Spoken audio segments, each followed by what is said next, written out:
Hey, what's going on, y'all? I am Taylor Watts, and this is my first vlog of the week. I'm trying to do this weekly, so feel free to subscribe, but don't if you don't want to. I honestly don't care. I just do this for pleasure reasons. So I'm also in a parking lot, so sorry if y'all hear honking or cars driving by or chit-chatting behind this car. So, what I want to talk about is something that happened last month, even though that seems a while back for many people. Sorry. I know it's a while back, but the trending mainstay is Throwback Thursday, so there. So if you got a problem with it, bye-bye. So, what I want to talk about was, there was this special that came on Fox called Rent Live, and it starred Vanessa Hudgens and some other one whose name I can't think of right now. I'm sorry, excuse me. And I'm a huge fan of Vanessa Hudgens, so I thought, okay, let's give this a shot. So I sat through it for 1 hour, and I'm like, does anyone get to say something? Because I know in some musicals, they say something. Sorry, I got a bit of the hiccups right now. So, I was hoping to have, I wasn't hoping, I just thought they would, because some musicals will have it. I know Grease did, I know High School Musical did, I know Mary Poppins did.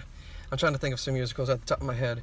So, unfortunately, from what I've seen, they didn't. So I'm like, well, and the musicals were incredibly cheesy, to say the least. And I think that's putting it mildly.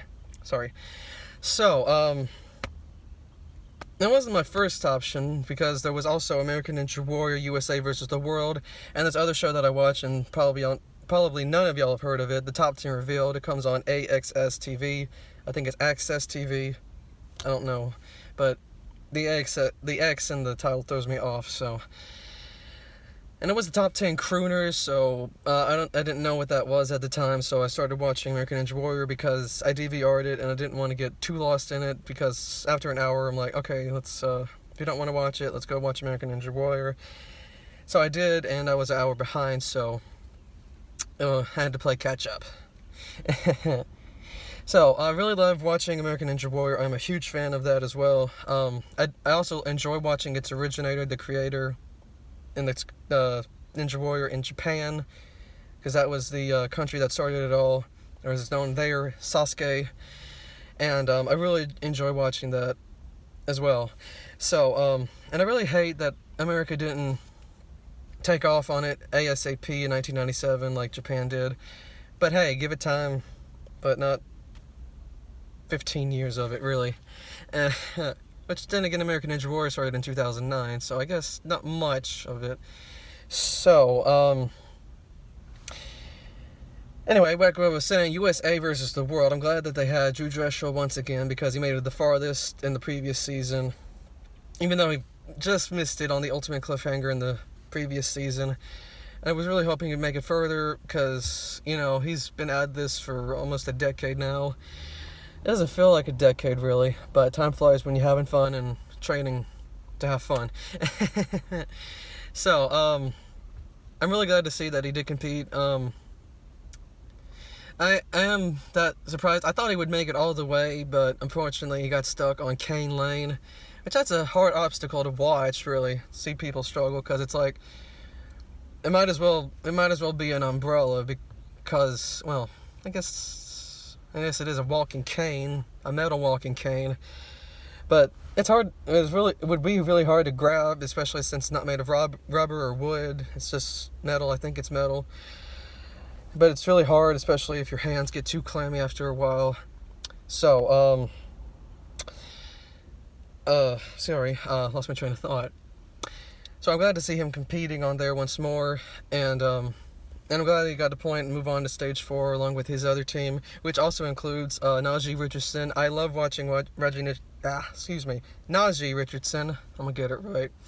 I love watching him compete. I think he started 2 seasons ago in 2016, which he kind of looked like a scrawny, buff kind of competitor, but then he turned out to be really buff towards now.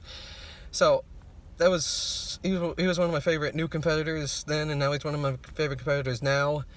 So I enjoy watching him, and it was really heartbreaking to see him fail on the previous season. When he failed the last obstacle, he completed the obstacle, but he ran out of time. Which, by the way, if you haven't seen the previous season of American Ninja Warrior or USA versus the World, I apologize. But no disrespect, but you got to be ahead of the game. Sorry. But no, it was sad to see him fail on the backstream, which water walls. That's what it was called. Because there was this other obstacle in Japan similar to it, but not with the walls. Just you have to swim to it, but it had mega jets, so kind of like a hot tub. I just switch hands.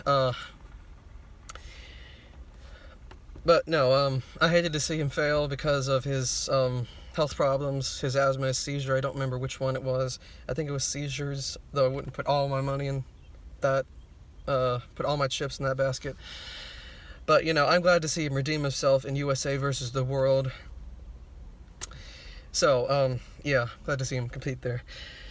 So I was surprised to see Sean Bryan didn't compete because he was the only other person besides Drew Dressel to go to stage 3 in the previous season. So, but I'm glad he made it this far. But I really thought Drew Dressel deserved that $100,000 because he's been at this for when I said nearly a decade now.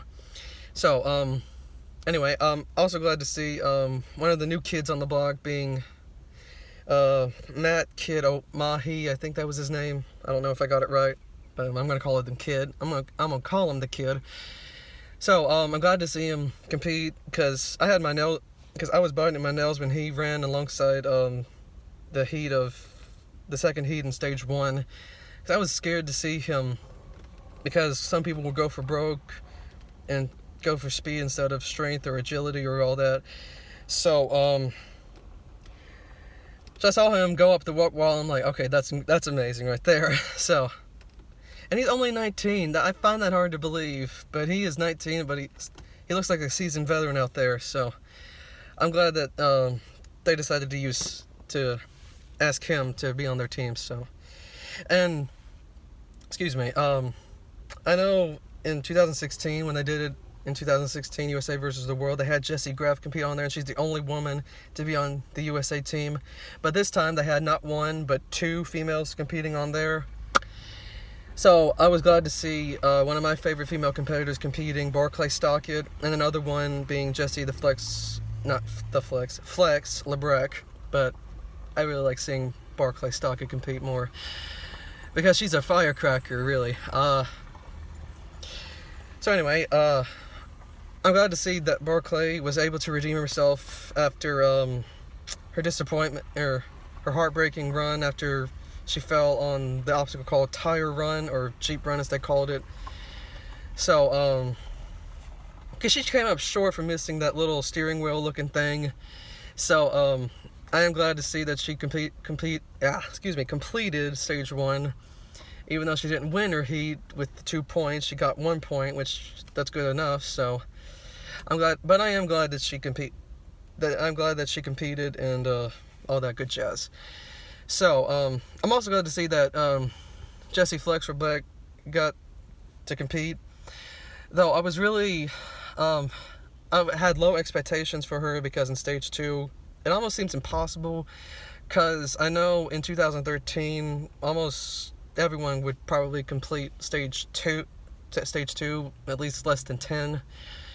But now, this time around, there's about less than 3 people who complete it, so. But I am glad to see that,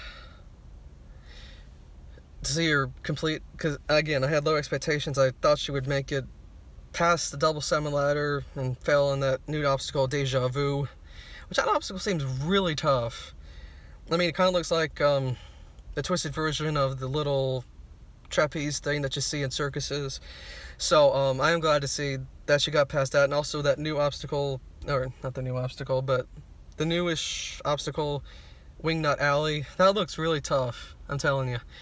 But I'm amazed that she got past that obstacle as well, and she was only the second female competitor to complete stage 2. So glad to see that.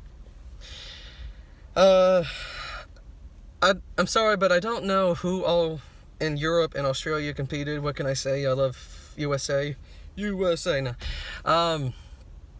All I can remember was that Sean McCall didn't compete in Team Europe, which I'm guessing, which, saying that, that would seem like, I thought, well, this is going to be an easy win for USA, and it kind of was, but it had its moments when Australia kind of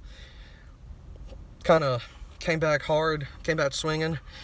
But no, I'm also glad to see that they had one or two female competitors in their team.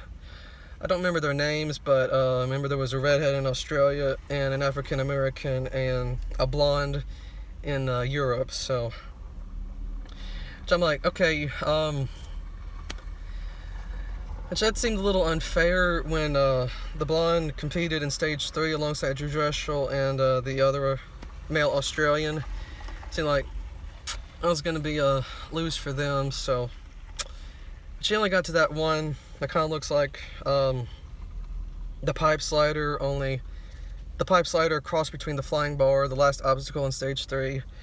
So I'm like, which I was rooting for her. She's really cute. I'm sorry. But you know, I am glad to see that she competed. At least I gave her a shot. She did seem to struggle on that obstacle that looks like a bunch of doors swinging like wind chimes. So, or the Newton balls thing that go. So she did struggle on that obstacle, and I'm like, well, she's not gonna make it past this obstacle, and I'm like, But what can I say? Women surprise us once in a while.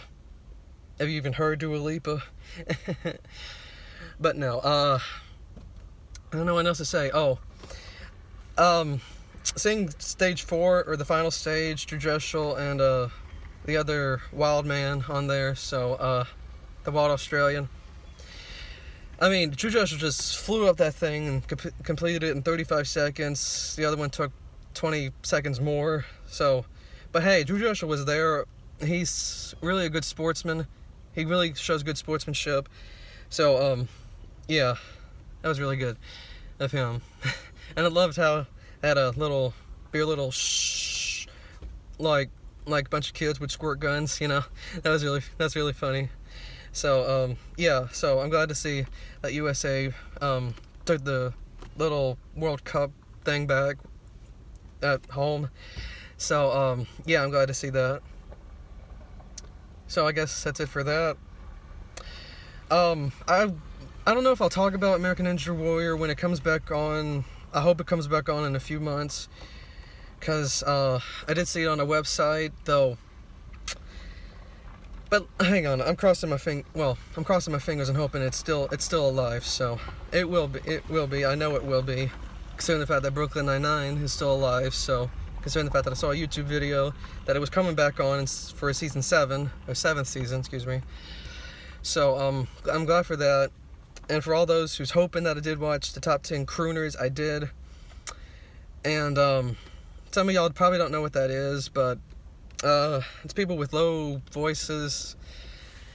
And the only people who come to mind when I'm thinking about it is Frank Sinatra, Tom Jones, aka the guy who sings the song that you would mainly hear if you ever watch The Fresh Prince of Bel-Air and you know what the crawl dance is, and he goes, "It's not unusual to be loved by anyone. It's not unusual to have fun with anyone." Yeah, that one. And this other guy who sings that song that goes, "Splish splash, I was taking a bath." That one.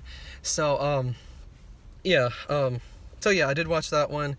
And if you haven't watched it, and if you're a fan of old music, kind of like Star-Lord is from the Guardians of the Galaxy films, I would highly recommend it, because it's a great throwback little show.